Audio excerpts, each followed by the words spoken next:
before you say Happy New Year, you ought to say thank you, Lord. Because the only reason you are stepping into what is next is that God walked you through what was, and the end says you made it, not because you were strong, but because God was faithful. Somebody shout faithful. Yes, God was faithful. Faithful when your prayers was clumsy. God was faithful. When your faith was inconsistent, God was faithful.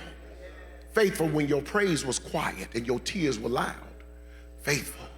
God was faithful when you didn't have the language to express what you were feeling.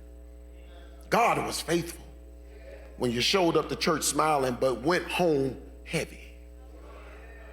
God was still faithful. God was faithful when you believed him on Sunday and questioned him by Tuesday. God was faithful. God was faithful, my God, today. God was faithful when you were doing the best you could with what you had, and some days what you had was barely enough. God was still faithful. And let me just tell you that my shout came last night at 1:17 a.m. because that's when I typed in here, that's why you're still here. Because God was faithful. Not because Jake's dotted every I. See, I put that in there and then I had to take it out because I was preaching it to y'all. Not because you dotted every I. Not because you crossed every T.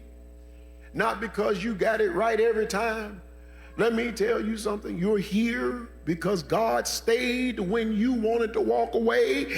God held you when you were tired of holding on. God covered you when you didn't even know you needed covering. God made a way when you didn't have the strength to look for one. And when you really think about it, some of the praise you owe God is not for what God did, it's for what God didn't allow.